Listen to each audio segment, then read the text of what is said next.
tere tulemast kuulama konservatiivse kristlase saadet. Iganädalane vestlus usu, poliitika ja kultuuri teemadel. Teiega on täna Marko Müürisepp ja Hans-Kris Loime. Tere, head kuulajad! Konservatiivne kristlane on tagasi 10. saate osaga. Minuga on ikka stuudios Marko Müürisepp ning täna on meil saates ka külaline, kelleks on Argo Luude. Tere, Arko! Ja tere, Marko! Tere, tere! Ja täna räägime, et kas riik peaks aitama hätta sattunud ettevõtjaid. Ja, meil on külas siis suurettevõtja Argo Luude, et räägi lühidalt, kuidas sinust sai ettevõtja? No aitäh sellise tiitli eest suurettevõtja, et ma ise ennast nagu küll kuidagi suurettevõtjaks ei pea.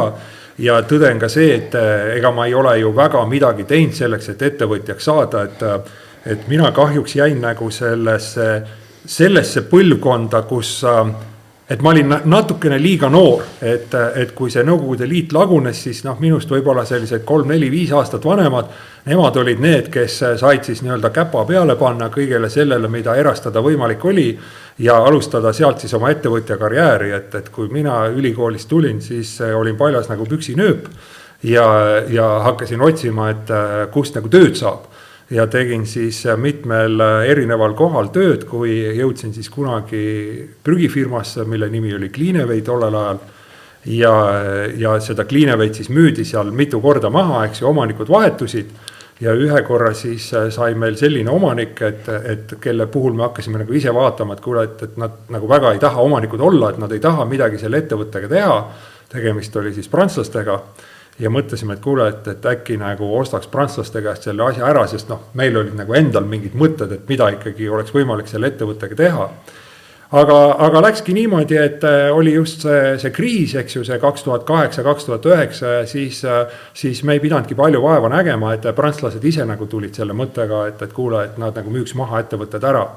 Ja sealt siis õnnestus nii-öelda sõprade ja partnerite abiga ise siis vaikselt sinna ettevõtte omanike või osanike hulka saada. Ja tasapisi siis sai sealt neid partnereid välja ostetud ja ise samamoodi siis seal erinevaid raha kaasamisi tehtud, et keegi siis tuli jälle sinna juurde, kas siis mõni fond või läks sealt siis välja.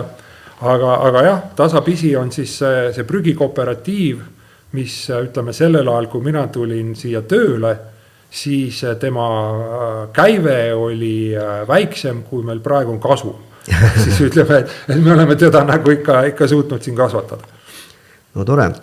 Aga siis ongi meie tänase saate teemaks on üks parempoolsust ja vasakpoolsust mõõtvatest mõõdikutest, mida kasutas siis Martin Mölderi metoodika alusel Postimees hääleandja. Selleks on, et kas riik peaks pakkuma ettevõtetele abi, kui nad satuvad majanduslikesse raskustesse ja räägi siis lühidalt oma vaade sellelt teemalt. No ma kõigepealt läheks natukene nagu ajalukku, eks ju, ja sinna samma tagasi sellesse aega, kui nii-öelda siis Nõukogude Liit lagunes ja tekkis Eesti riik. Siis Eesti riik oli hästi vaene. Ja ütleme niimoodi, et Eesti riigil ei olnud raha sellekski, et elementaarseid nii-öelda riigi rolle täita, et tegelikult seal esimestel aastatel oli ju see küsimus, et kas üldse nagu naftat on ja kütust ja kõike seda. Ja selge see, et riigil mingit sellist asja, et ta kuskil mingit ettevõttet toetama hakkaks, unustage ära, seda ei olnud. Ja tollel ajal tegelikult see kapitalism, mis siis pihta hakkas, keegi nimetas seda metsikuks lääneks, keegi nimetas seda röövkapitalismiks, aga tegelikult väga palju selles kapitalismis oligi siukest, et turg sai toimida. Jah, see võis olla valus ja kindlasti see oli valus ja väga paljudel oli valus ja kes tulid sealt Nõukogude ajast, eks ju, ja harjunud, et neil on kõik töökohad garanteeritud ja asjad ennast tagasi. Nüüd korraga sa satud tööturule, sa pead hakkama tööd otsima ja nii edasi, palju asju muutus. Aga tegelikult ütleme see puhas kapitalism, see pani aluse sellele Eestile, mis meil täna on. Just nimelt see. Sest kui me vaatame näiteks, ütleme nüüd teisi Nõukogude Liidu riike, siis seal oli ju väga palju selliseid riike, kes üritasid edasi minna ja läksidki edasi ikka siukese nagu sellise Nõukogude süsteemiga, et riik siin igal pool teeb ja toimetab, eks ju, ja ikka kuskil mingid riigi ettevõtted, ikka subsideerime, teeme, anname ja nii edasi. Ja nüüd täna, kui võrrelda siis, et kuhu Eesti on oma arengus jõudnud ja kui vaadatagi siin neid igasuguseid, ma ei tea, Moldovaid või Valgevenesid või mis iganes, et kuhu nemad on oma arengus jõudnud, siis need käärid on väga suured. Ehk siis tegelikult nagu vastus sinu küsimusele on see, et riik ei peaks toppima oma nina ettevõtlusesse, ettevõtete toetamisse, mida riik peaks tegema on see, et tee reeglid ja korralda ja hoolitse selle eest, et nendest reeglitest peetakse kinni. Ma tuleksin korraks selle näite juurde, mis sa ütlesid, et ma 2000-ndatel ma olin Leedus ühe IT-firma direktor ja Leedust oli väga suur hulk inimesi välja rännanud, ja nendel ei olnud seda, et toimus erastamine ja maa ja tagastamine, vaid seal oli nii, et need vanad punaparunid, toimus küll erastamine, vanad punaparunid erastasid kõik need ettevõtted, sest nendel ei toimunud nagu vara tagastamist, et mis su vaade selle koha pealt on?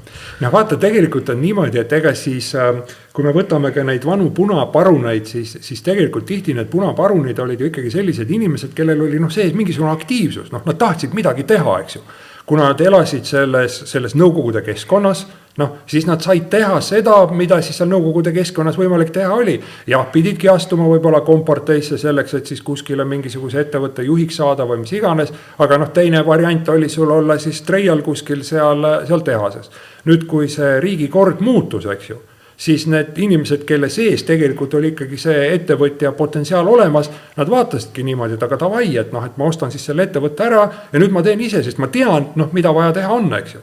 Et ma selles mõttes nagu otseselt nüüd ei tauni, et kuule, et Nõukogude Liit lagunes, eks ju, ja siis korraga need võib-olla ka seal kompartei nagu hierarhias olnud tegelased ostsid midagi ära, panid ettevõtted käima, sest neil olid need oskused. Et vastasel juhul, kes see oleks siis teinud, et tõenäoliselt see, kes see seal see treial oli või karjak, ta ei oleks osanud ka siis peale seda, kui talle oleks ettevõtte pihku pistetud, ta ei oleks ikka osanud temaga midagi teha. Aga Eestis juhtus niimoodi, et Eestis siis väga paljud ettevõtted said siis välisomanike osaks, et näiteks Leedus jäi palju ettevõtted selle algusetapil jäi nagu Leedu omanike kätte, mis siis, et küll vanade kommunistide kätte, et mis siis selle koha pealt sa võiksid? Mina arvan seda, et tegelikult see ei olnud halb, et Eestisse tuli palju välisinvesteeringuid, et näiteks kui ma mõtlen minu esimene töökoht, kust mulle siis tööraamat tollel ajal välja kirjutati, oli nagu USA kapitali ettevõte. Nad tootsid siin Eestis kartulikrõpsusid, eks ju, ja mina sain sinna siis kõigepealt müügi esindajaks. Ja see oli nagu väga suur kogemus mulle seal tööd teha, mis tegelikult tänaseni mind saadab. Sest sellised asjad, kuidas on välja töötatud protseduurid, sammud, kuidas me teeme seda, kuidas me teeme toda, mismoodi meil on üldse ettevõtte korraldatud, et me maksame kõik maksud, kõik käib nagu, ütleme nii nagu peab. Et see oli suur õppetund.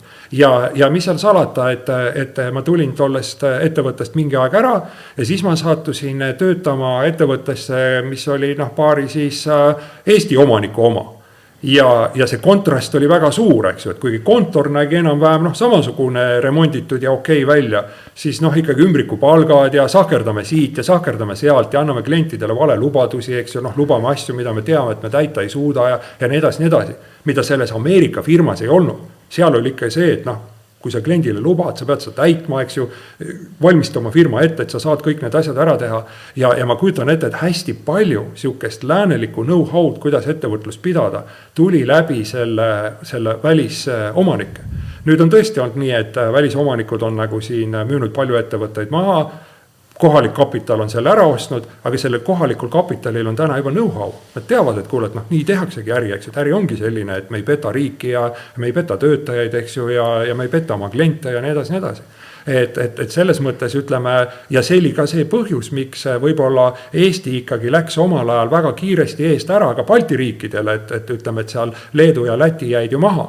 Et nüüd lihtsalt viimastel aastatel meil on kuidagi sattunud siukesed hästi sotsialistlikud valitsused ja kes nagu on siis seda kapitalismi siit tasapisi likvideerima hakanud ja Leedus on olnud vastupidi, kuigi nüüd seal said ka sotsialistid võimule, aga pikka aega ei olnud nii ja siis tänu sellele Leedu jõudis meile järgi ja isegi kohati ette.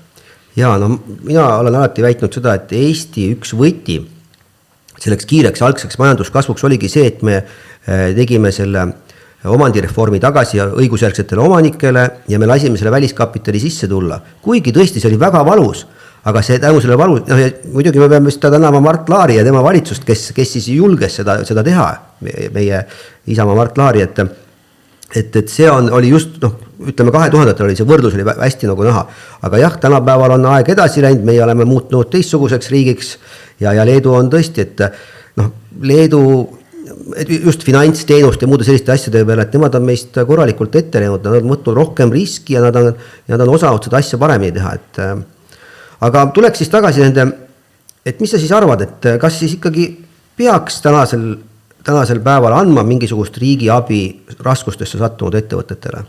No vot, ja siin me nüüd jõuame sinna, et tegelikult elu ei ole mustvalge, eks ju. Et hea oleks, kui alati on sul siukesed lihtsad vastused ja et saabki teha mustvalgeid asju.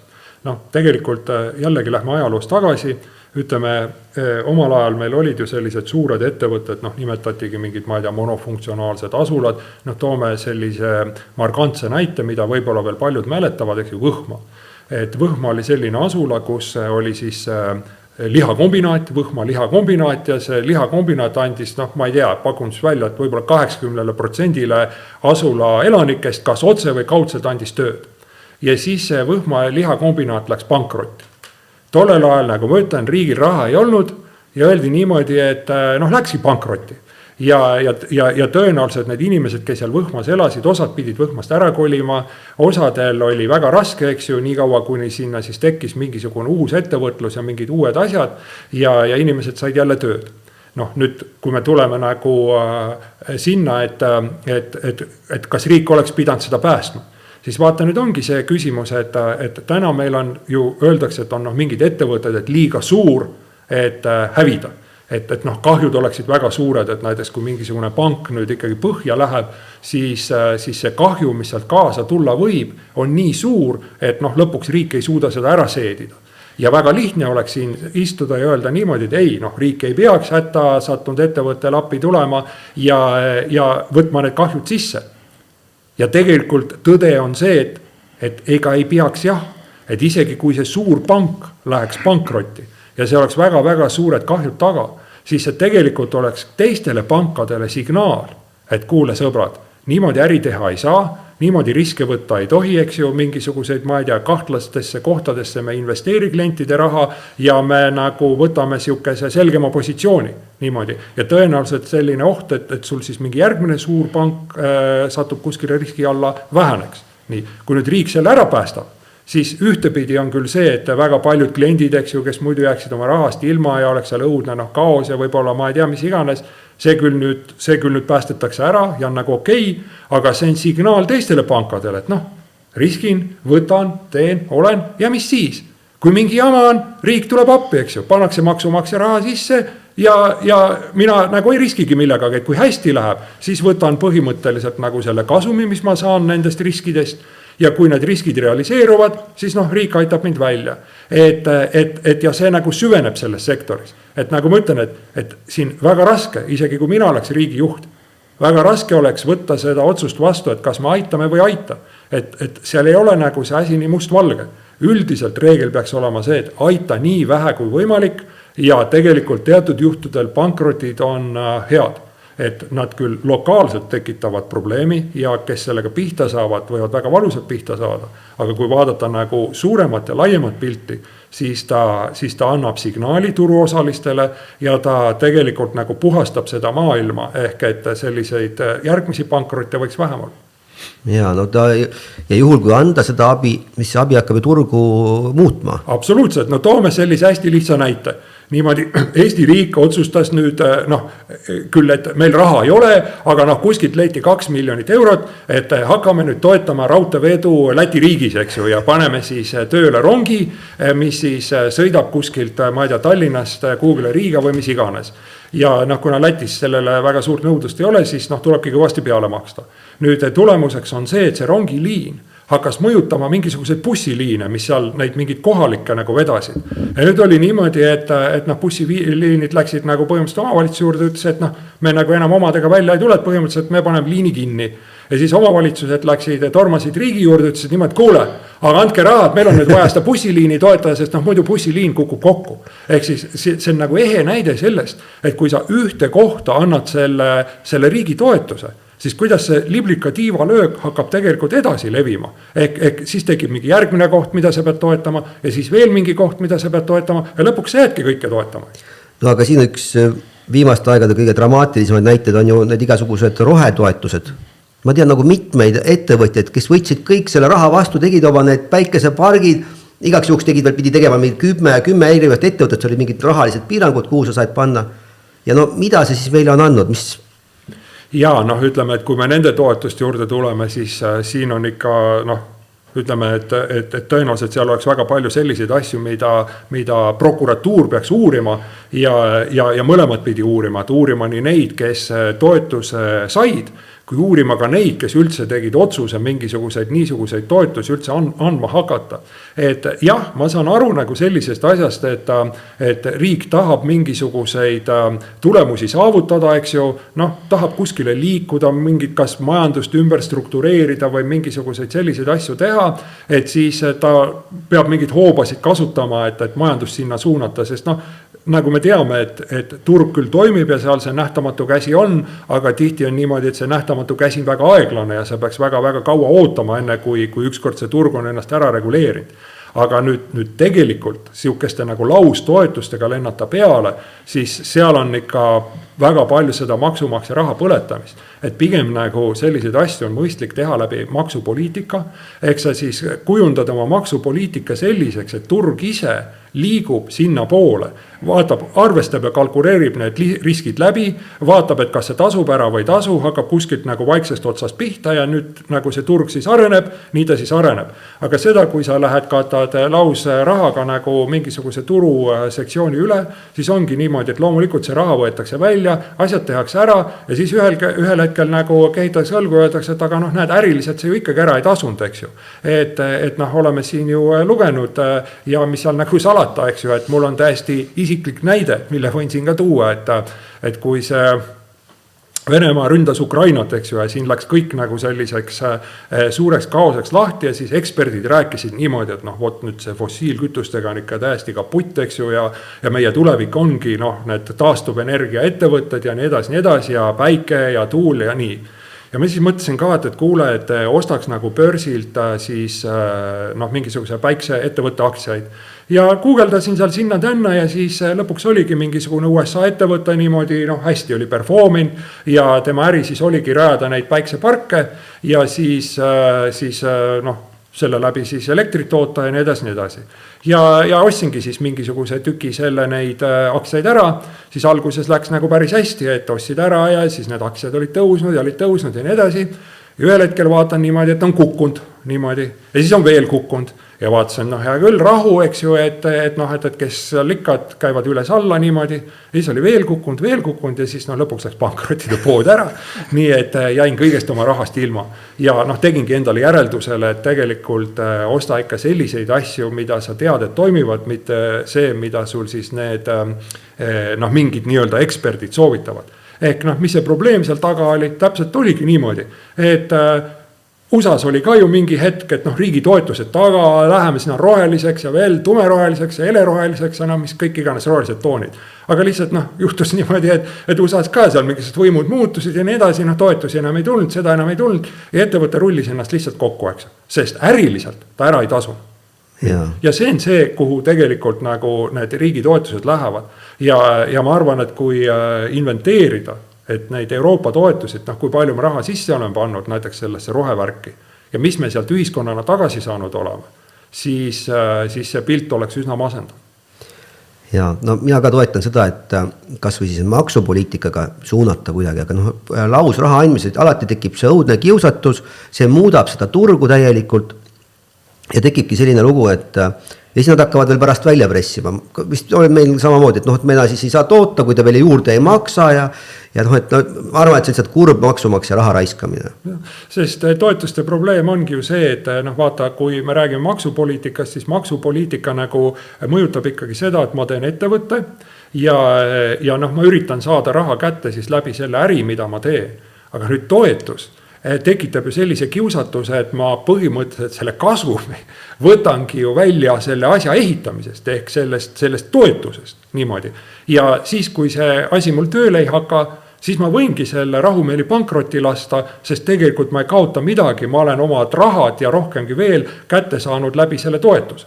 Nii. Ja vot see on see riskikoht, mida riik peaks hästi jälgima ja vaatama, et kuidas ja kas ta neid toetusi üldse teeb. Et see kasutegur nendel toetustel, ma kujutan ette, on ikkagi väga-väga väike. Ja see, mis sa siin välja tood, see väljapressimine, tõde, eks. Sest näiteks, kui me võtame täna, just lugesin siin nüüd keegi nagu tõi sellise näite, et tuuleenergia, võib-olla oli seal päikseenergia ka koos, aga ühesõnaga ütleme, et riik maksis peale kuskil mingi 54 eurot nagu megavati eest, niimoodi, jagati toetusi iga megavati eest. Ja nüüd, kui meile siin keegi ütleb, et näe, vaata, elektri hind on nii madal, vaadake, kus elektri hind on nii madal, et teil on ju madalaid perioode ka, siis see kõik on nagu näiline, sest tegelikult küll kliendina sa võib-olla maksadki täna seda madalat elektrihinda, aga nüüd seal taustal see, mis me maksame koos nende võrgutasudega seda siis taastuvenergia tasu ja nii edasi, sealt võetakse see raha ja makstakse sellele tootjale, nii et tema saab ikka oma see 50 pluss eurot sellest megavatist kätte, mis siis, et ta sellele kliendile sellel päeval oli võib-olla sunnitud selle müüma, ma ei tea, 10 sendiga või 1 euroga või 10 euroga, eks. Et see on, see ei ole aus mäng, eks, tegelikult. Ei ole, jah. Ma käisin siin ühel kindlustuskonverentsil, kus siis räägiti seda, et Ukraina sõja raames 80% tuuleparkidest on hävinud ja 50% päikeseparkidest, mis tähendab, et see ei ole ka julgeolekuliselt. Kui osa mõtled, et meil on siin kuskil eraldi kaugel mingid tuulepargid, päikesepargid, et need tagavad meile seda energiatootmist, siis tegelikult see ei vasta tõele praktikat. Nii, aga on sul midagi siia lisada või lähme sinu personaalküsimuse juurde? Ma võib-olla siis kokkuvõtteks lihtsalt ütlekski niimoodi, et kui sellest riigi abist rääkida, et üldine põhimõte peaks olema selline, et nii vähe kui võimalik. Ja tegelikult, kui ka on näiteks mingi ettevõtte hätta sattunud ja näha on, et seal võib ka pankrot paista, eks ju. Ma nüüd loodan, et me ise ei ole kunagi selles olukorras. Aga et siis peaks ka nagu väga hoolega vaatama, et võib-olla ikkagi ongi mõistlik sellel pankrotil lasta tulla, eks ju, võtta need pankroti kahjud sisse, aga näha on see, et tegelikult see teeb tulevikus asja paremaks. Aga kui tõesti võib olla näiteks selliseid näiteid, et nagu siin on nende olnud põllumajandusettevõtetega, et kui sul on seal ikkagi elus loomad, eks. Et mis sa siis teed, et läks pankrotti ära, kas sa lased siis need loomad nagu maha nälgida või midagi. Et siis seal on ikkagi, antakse mingisugune riigi abi vähemalt nii kaua, et need loomad saavad nii kaua süüa, kui nad on siis kas kuskile, ma ei tea, farmidesse või lihakombinaati või kuhu iganes maha müüdud, et sa ei tekita nagu selliseid olukordi, et sellist asja peaks nagu siis Täiesti nõus. Nii, aga meie saatejuht väikeettevõtjana, mis sina ütleksid? Jaa, et ma tahtsin just ennem küsida, et sa rääkisid siin väiksest ettevõttest, mida riik toetas, aga mida sa siis arvad, et kas see riik peaks 3. katsele minema ja uue lennufirma ka looma äkki või? Tead, üldiselt ma ütlen sellist asja, et ei riik ega omavalitsus ei ole hea ettevõtja. Jah, on mingisugused ettevõtted, mida arvatakse niimoodi, et nad peaksid olema riigi omad ja ma nõustun siin ja siin ma jällegi ütleks, et minu arust nagu see energiapörs, kui me näeme, mis seal toimib, et see pigem ei ole ikkagi toimiv turg ja siin oleks see riigi monopol õigustatud energia tootmises, et ikkagi planeeritakse nagu ette ära ja majandusel on mingi stabiilne energia olemas, eks ju. Et see turg on nagu kunstlik ja näha on, et seal on, et sa ei toimi, eks ju, et seal on ju ka konkurentsiametid on uurinud, et kuidas need hinnad saavad minna nii kõrgeks, et keegi ei suuda isegi välja mõelda, et mis tootmine on selline, et 4000 eurot megavatti, et selliseid asju on olnud.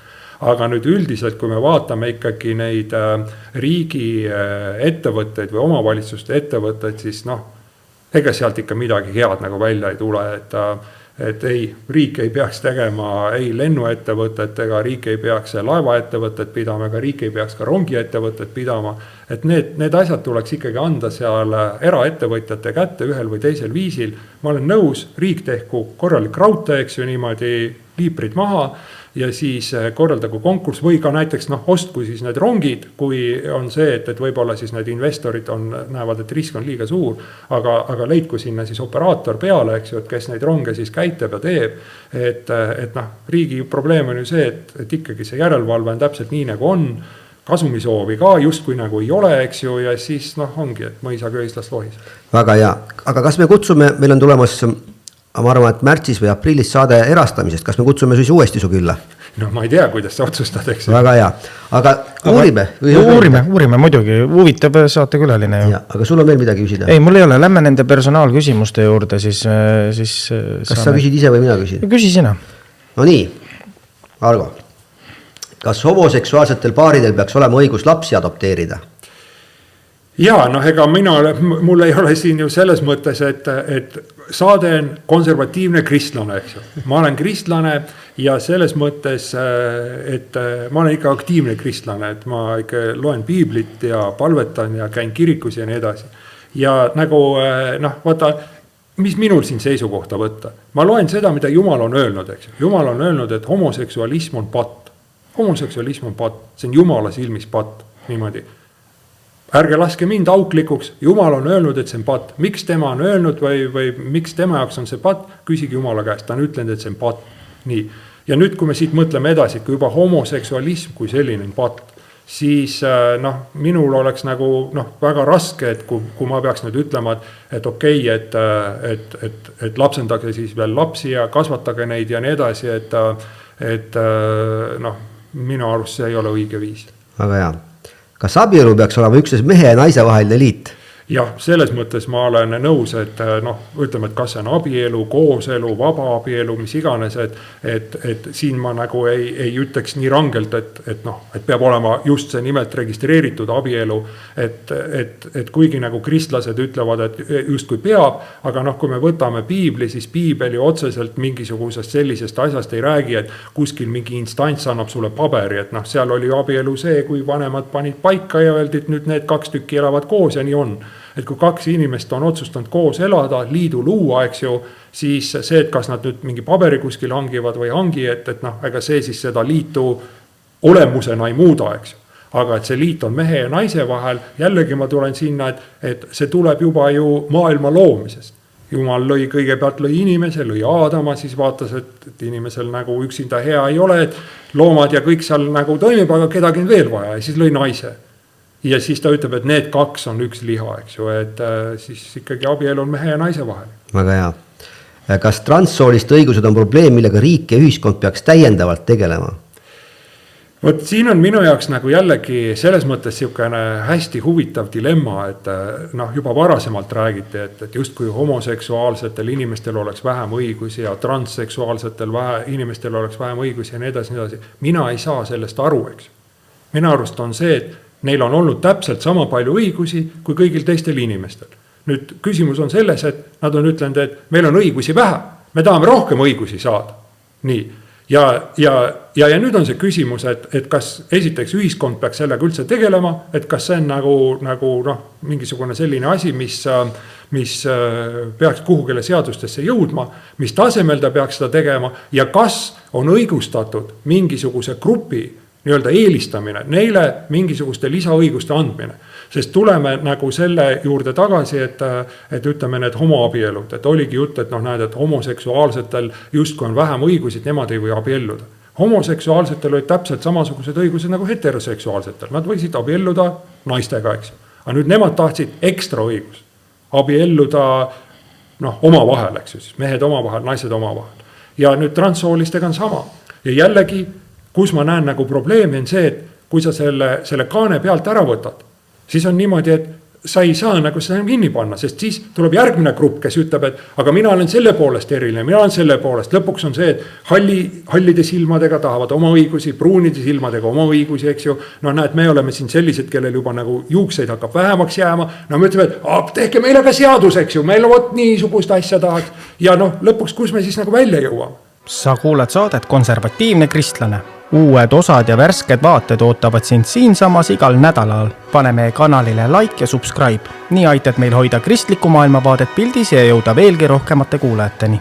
kas Eesti peaks piirama sisserännet kultuuriliselt meist väga erinevatest riikidest? Absoluutselt, noh, see on ilmselge ja noh, et kui keegi hakkab küsima, et miks, eks ju, siis ei ole ju vaja kaugele minna, et noh, lähme nagu Rootsi riiki. Et kui me vaatame seda, mis on Rootsi riigis juhtunud, et riik, mis oli aastaid tagasi ikkagi nagu ütleme siukene noh, edumeelne riik, hästi turvaline, eks ju, hästi arenenud ja nii edasi, täna on niimoodi, et ma võin nüüd eksida, aga minu arust oli see midagi niimoodi, et naisel Rootsis vägistamisega ohvriks sattuda oli, kes mingi, ma ei tea, 10 või rohkem korda suurem tõenäosus kui Eestis. Nii, või kui me võtame seda, et kui palju on mingisuguseid pommiplahvatusi Rootsis, et sisuliselt seal noh, võeti mingite inimeste arvu kohta, et praktiliselt Euroopas nagu esikohal, eks ju, et väga ebaturvaliseks on muutunud.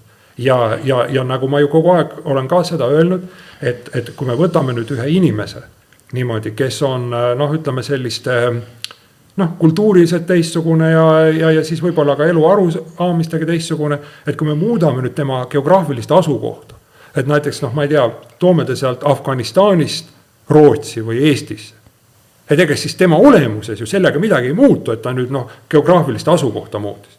Et me lähme siit Eestist näiteks kuskile, ma ei tea, Ameerikasse või kuhu iganes, elame seal 2 nädalat ära ja siis lähme käime poes ringi vaatama, et kuule, et noh, kas teda musta leiba nagu kuskilt saaks, et või mingit kilu või noh, mingit eeringat või midagi, et tahad koduseid maitseid. No nemal samamoodi. Et kui tema nagu on harjunud sellega, et kõik, mis on korras, tuleb nagu segi peksta, põlema panna, ära lõhkuda, siis kui ta nüüd sealt siia tuleb, no ega ta siis siin nüüd ei hakka teistmoodi käituma. Ta hakkab kujundama seda keskkonda, millest ta on olnud ja millest ta tunneb, et noh, et ta saab aru, kuidas seal keskkonnas nagu opereerida. Kas sündimuse suurendamiseks tuleks riigi poolt rakendada täiendavaid meetmeid? See on valus teema. See on väga valus teema ja noh, ütleme, et siin kindlasti ma ei tea, mis see siis nüüd endaga kaasa toob, kui ma need asjad välja ütlen, aga noh, kui me räägime nagu tõele näkku vaadates, siis vaatame maailmas neid riike, kus iive on tugevasti positiivne, eks ju. Siis noh, mida me seal näeme, et mis on sellised üldised näitajad, et noh, üldine näitaja on see, et haridustase on madal, eks ju, ja tihti naiste õiguseid, noh, ma ei tea, kas need üldse on või ole ja naised ei käi tööl ja nii edasi. Seal on iive positiivne. Nii. Et nüüd see naise, noh, tal nagu midagi suurt teha ei ole, karjääri tal nagu midagi teha ei ole, no ongi kodus teeb lapsi. Nüüd lääne maailmas, kus tegelikult naisel on valida oma elus, et kas ma naudin kõike seda, mida raha mulle võimaldab, eks ju niimoodi ja seda vabadust ja tööd ja reisimist ja kõike seda, või siis ma seon ennast lastega, kes tegelikult ju ikkagi väga piiravad neid minu valikuid, mida ma teha saan, siis tihti naised teevadki valiku ja ütlevad, et noh, ma ei taha lapsi saada. Et jah, on see nii-öelda loomulik soov ja tung, et noh, mingid järglased saada ja nii edasi, aga noh, eks seda on ka võimalik siis ignoreerida ja kellel see missugusel tasemel on. Ehk küsimus, et kas raha eest on võimalik lapsi osta, ma ütleks, et ei ole. Et kui raha eest oleks võimalik lapsi osta ja heaolu nagu suurendaks iivet, siis peaks ju asi olema vastupidi, et noh, nendes riikides, kus on väga halb elu, inimesed mõtlevad, et ei, et noh, mul on siin niigi raske, mis lapsi ja kõik, et kuidas ma ise hakkama saan ja unustage lapsed ära. Ja noh, rikastes riikides nagu lääneriigid, siis seal peaks olema mõttevis selline, et noh, näed, meil on siin ikka töökohad ja haiglad ja ma ei tea, riiklikud garandid sinna tänna, et noh, et siin võib ju lapsi lubada küll, aga pilt on vastupidi. Ehk kui küsida, et mida Eesti üldse võiks teha, et parandada siis noh, meie seda iibe olukorda, siis siin minu arvates noh, üks oluline asi on ühiskondliku suhtumise muutmine. Ja see tegelikult on midagi sellist, mida saab valitsus teha ja riigivõim üldse.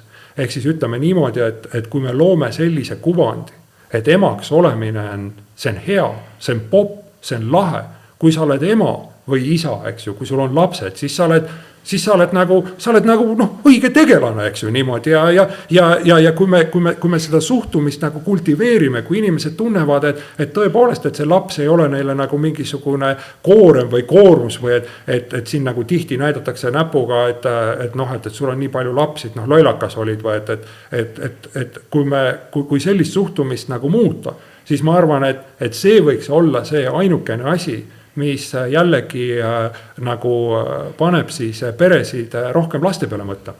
sest nad näevad ja nad tunnevad seda, et see on hea asi, millises positsioonis olla. Kas sõnavabadust avalikus ruumis peaks piirama, kui see riivab mõne vähemuse tõekspidamisi ja tundeid? Ma olen siin selles mõttes nagu sellisel seisukohal, et kui tegemist on isiklike rünnakutega, valeväidete levitamisega, vale faktiväidetega, laimuga, mingi sellisega, siis inimene peab oma sõnadest vastutama.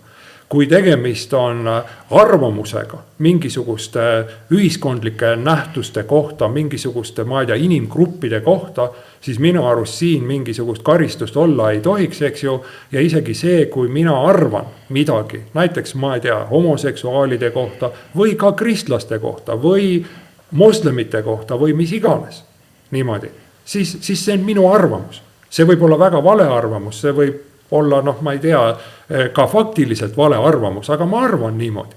Nii. Ja sellel ju peaks meie see lääne ühiskond baseeruma. Kui nüüd me jõuame nagu sinna välja, et juba sellised üldised arvamused keelatakse ära, siis ma arvan ju ikka edasi niimoodi. Ma lihtsalt ei tohi seda välja öelda, me võib-olla kuskil mingisuguse oma vahel seda arvame, nii nagu nõukogude aeg oli. Inimesed rääkisid kõik, et kommunism on hea ja nii edasi. Kui see kommunistlik kord ära kadus, selgus, et tegelikult keegi sellest kommunistlikust korrast midagi ei arvanud, lihtsalt nad olid sunnitud ja hirmust hoidsid oma suud kinni. Et kui läänelik väärtus on vabadus, siis tegelikult me peaks seda vabadust ka sõnavabaduses ikkagi austama. Väga hea. Aga siis veel, et kas peate õigeks, kui naine eelistab karjääri laste kasvatamisele ja perekonna eest hoolitsemisele?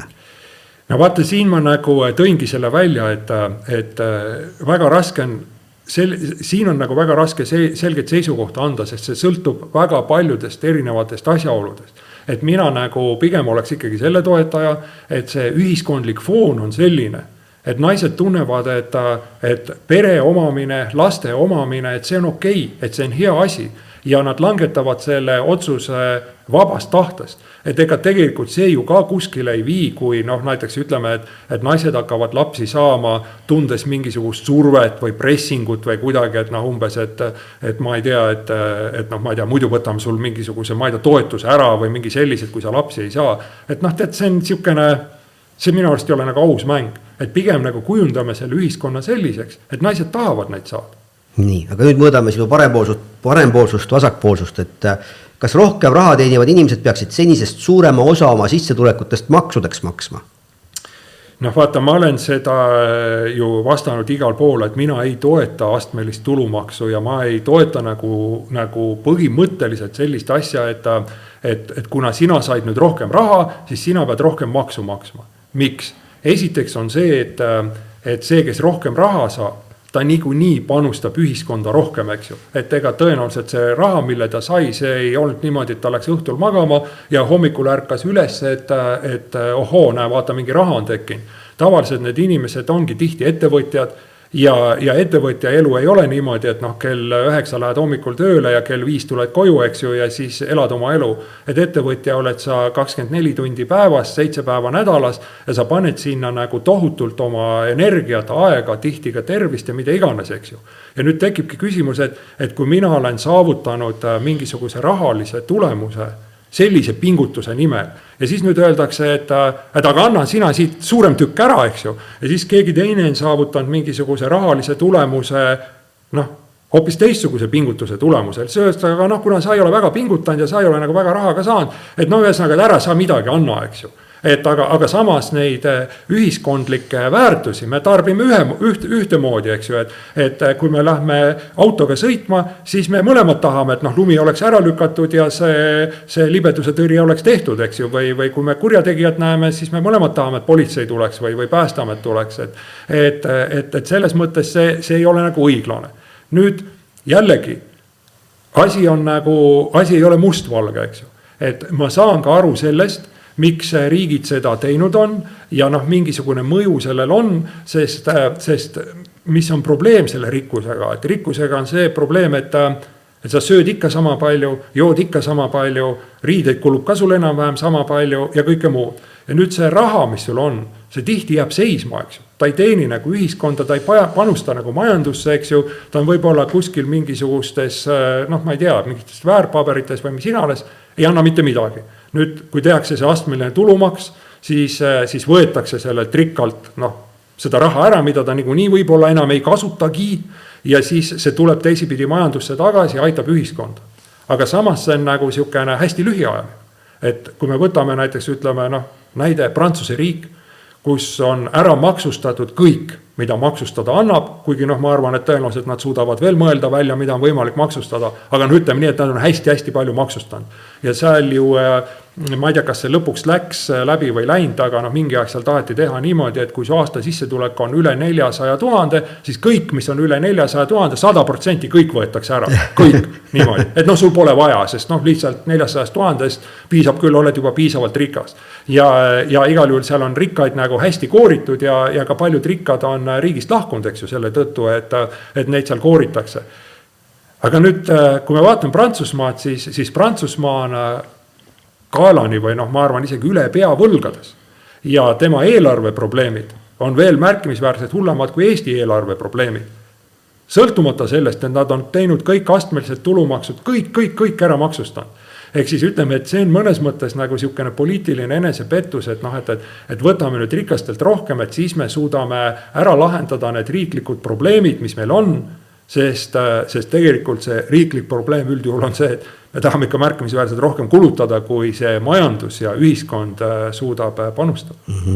Kas ettevõtted peaksid oma tuludelt senisest enam makse maksma?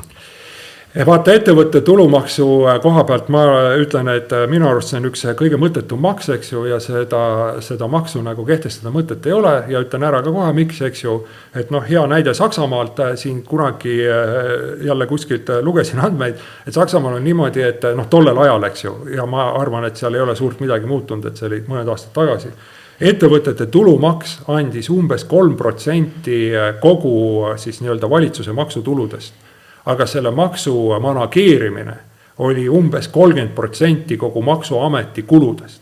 Ehk siis ütleme, et vaata, et kui me maksustame nagu, ütleme tulumaks palga pealt, siis seda on lihtne mõõta, et saadi nii palju palka, sealt arvestati maksu.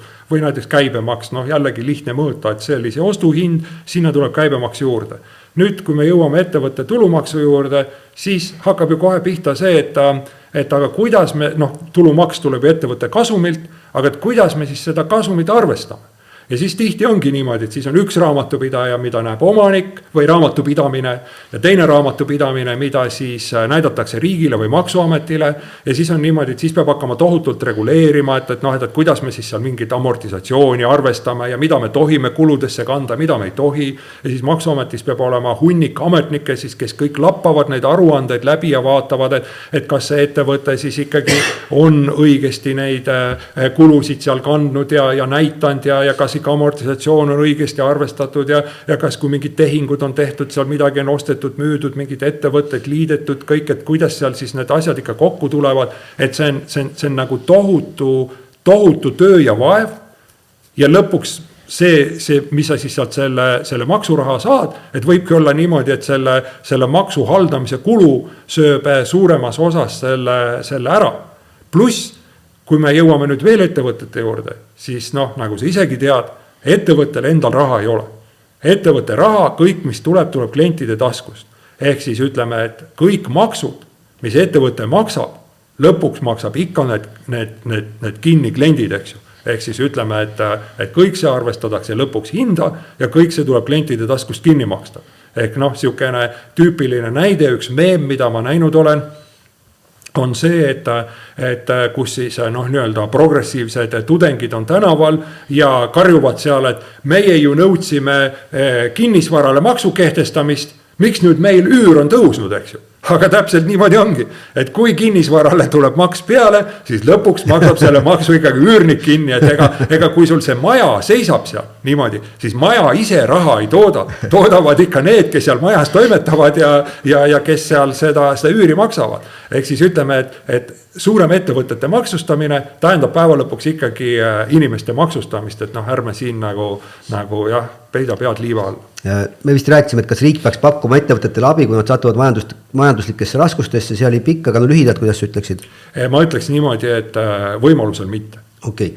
Kas riik peaks endale kuuluvaid ettevõtteid või asutusi täiendavalt erastama lühidalt, sellest võime eraldi saate? Ja, aga nagu ma ka varem ütlesin niimoodi, et riik on halb peremees ja on ainult nii nagu vanasti, eks ju, et vanas sellises klassikalises majandusteoorias öeldi, et on nii-öelda sellised loomulikud majandusharud, mis peaksid olema siis need loomulikud monopolid riigi omanduses ja tavaliselt need ongi, et kas sellised siis infrastruktuuri ettevõtted, et toome siin näite, et ma ei tea, elektrivõrgud, et tõenäoliselt ei hakka keegi ehitama 3, 4, 5 erinevat liini kuskile maja juurde, et siis nüüd klient valib, et ahaa, et see pakub oma liini peal soodsamat hinda, et ma siis nüüd ühendan ennast täna selle liiniga, aga nüüd on selle liini peal parem või me ei too mitut veetoru majja või mis iganes, et seal on nagu mõistlik, et on need loomulikud monopolid, aga kui me võtame, et lennufirma, kus turg on lennufirmasid täis, miks peab riik pidama lennufirmat, kes sellele suudab vastata? Nii, kas inimesed peaksid rohkem ise vastutama vanaduspõlves hakkama saamise eest? Ja kui me vaatame tänast demograafilist olukorda, siis minu arust oleks aus, kui poliitikud ütleks juba täna välja, et eelkõige siis juba tänane noorem põlvkond, et olge valmis selleks, et see pension, mida riik teile kunagi tulevikus maksma hakkab, kui ta üldse on võimeline midagi maksma, siis see pension parimal juhul katab võib-olla poole, aga võib-olla veel vähem teie nii-öelda igapäeva elu minimaalsetest vajadustest. Ehk valmistuge selleks, et te peate ise hakkama saama ka vanaduspõlves. Kuidas te selleks valmistute, see on nii-öelda teie enda teha, kas te panustate sellele, et saategi palju lapsi niimoodi ja loodate selle peale, et siis lapsed aitavad teid vanaduspõlves välja, et vast kui sul on 5 last, siis vast selle 5 lapse hulgas ikka üks on see, kellel on nii palju kaastunnet, et võtab ema või isa enda juurde elama ja annab talle süüa, eks ju. Või siis sa mängid selle peale, et sa kogud endale piisavalt raha, et siis teiste inimeste lapsed selle raha eest kannaksid sinu eest hoolt, aga jääda lootma selle peale, et riik suudaks sulle maksta niisugust pensionit, et sa mitte midagi tehes ära elaksid, see tulevikus ei juhtu. Nii, kas riigi poolt kehtestatud alampalk on vajalik? Mina arvan, et ei ole vajalik ja miks ma seda arvan, on see, et vähemalt Eestis, et meil siin üldjuhul on niimoodi, et nõudlus tööjõu järele on suurem kui pakkumine on. Ja sellises olukorras on niimoodi, et jõuõlg on ikkagi töötajate käes ja kui see tööandja ei maksa piisavalt head palka, siis töötaja kõnnib minema, kõnnib teine töötaja minema, kõnnib kolmas töötaja minema ja see tööandja saab aru, et kui ta nagu palgas korrektuure ei tee, siis varsti ta ettevõte on töötajatest tühi. Ehk see miinimumpalk nagu ei anna mitte midagi juurde. Et pigem, kus miinimumpalk võib saada ohtlikuks, sõltub, et mis taseme peale see miinimumpalk panna, et nagu ma ju olen ka siin nalja visanud, et kuidas me võiks siis Eesti probleemid ära lahendada, et kehtestame, et miinimumpalk on näiteks 5000 eurot kuus, eks ju. Teoorias siis peaks olema ju kõigil nagu väga hea elada, aga häda on selles, et siis tõenäoliselt väga paljud ettevõtted panevad uksed kinni ja ainult vähesed, kes siis suudavad seda 5000 maksta ja ülejäänud siis peavad kas Eestist väljaspool tööd otsima või riigikukile jääma. Et see miinimumpalk, ma arvan, see nagu, ta ei anna nagu suurt midagi juurde. Nii ja siis viimane küsimus, et kas riik peaks soodustama majanduskasvu ja uute töökohtade loomist isegi siis, kui sellega kaasneb mõningane kahju keskkonnale? Jah, selles osas, esiteks ma ütlen niimoodi, et jälle kui tulla majanduspoliitika juurde, siis majanduspoliitika klassikaliselt ütlebki sellist asja, et kuidas riik saab siis majandust mõjutada, et headel aegadel kogub reserve ja siis kui on rasked ajad, näiteks ütleme mingisugused majanduslangused või mis iganes, siis riik sekkubki majandusse, ma ei tea, teeb seal mingid suuri teehitusprojekte, ehitab sildu ja mis iganes, et anda inimestele tööd. Nüüd, kui me tuleme selle sama keskkonna aspekti juurde, siis tuleb ju ära defineerida, et missugune see keskkonnakahju on. et tõenäoliselt, kui me räägime keskkonnakahjust, siis inimestel kohe lööb silma ette mingist, ma ei tea, filmist või multifilmist nähtav mingi järv, kus sellist rohelist auru üles tõuseb ja kust, kui lind läbi lendab, siis pläraki sinna järve satub. Et nõukogude ajal ka sellist majandust eviti ja sellisele asjale ma olen kindlasti vastu. Aga nüüd näiteks, kui me räägime seda, et kas me avame kuskil mingisuguse kaevanduse ja kaevandame sealt mingid mineraale, millest on võimalik midagi toota ja teha selliseid asju, millega kaasneb ka ju keskkonnakahju, et seda me ei saa ju eitada või seal võivad olla ju mõjud mingile põhjaveele või mis iganes, siis ma ütlen, et jah, seda tuleb teha, sest tänapäevane tehnoloogia võimaldab neid kaevandusi teha ikkagi väga selles mõttes piiratud keskkonnakahjudega ja ütleme, need kaevandused ja asjad, mis on tehtud, need on võimalik hiljem niimoodi rekultiveerida, sinna metsad peale istutada ja nii edasi, et tegelikult loodus taastub sellega. Et ega siis, kui me tuleme selle maakera juurde, maakera ei ole ideaalne paik, eks ju. Et minge vaadake, hea näide on Island, eks ju, lihtsalt üks mägi otsustab purskama hakata ja saadab laiali mitmete, ma ei tea, kümnete või isegi seal võib-olla 100 ruutkilomeetrite ulatuses laavat, mis on igasuguseid kemikaale täis ja mida iganes, eks ju. Mis nagu inimlikus mõistes ongi keskkonnakatastroof. Aga nüüd see laava seal tahkub ära ja mingi aja pärast hakkavad seal taimed peal kasvama ja mingi aja pärast lähevad turistid vaadus, kui lahe, näe, kui ilus loodus, vaata, mida loodus kõik on vorminud, eks ju. Et mingi hetk oli katastroof, aga mingi hetk, kui see on nagu taastatud, siis on see väga ilus. Ja samamoodi kaevandustega, et kui sa selle ära rekultiveerid, paned sinna istutad metsad peale ilusad, siis läheb ju elu jälle edasi, eks ju. Väga hea, aitäh, meil on väga huvitav oli sinuga rääkida. Kindlasti peame Argo uuesti kutsuma siin, ühe saatega ei saa kõiki asju ära rääkida, et jaa, suur tänu, et tulid, selline oli meie saade, mis rääkis riigiabist ja järgmine saade on meil juba immigratsioonist järgmine nädal ja kui jumal annab, siis see toimub meil lausa Lähis-Idast otse ülekandena. Okay. Nii et aga järgmiste kohtumisteni ja aitäh, et meid kuulasite ja ärge siis unustage kuulata meid Apple podcastides, Spotify podcastides, vaadata meid YouTube'is, küll nüüd kahjuks eelmine saadet YouTube blokkis ära, peame seda teistest allikatest näitama, jälgige meid X-is. Ja kindlasti ka TikTokis. Ja hakake jälgijaks ja jagage meie saateid. Suur tänu! Aitäh! Sa kuulad saadet Konservatiivne kristlane. Uued osad ja värsked vaated ootavad sind siinsamas igal nädalal. Pane meie kanalile like ja subscribe. Nii aitad meil hoida kristlikku maailmavaadet pildis ja jõuda veelgi rohkemate kuulajateni.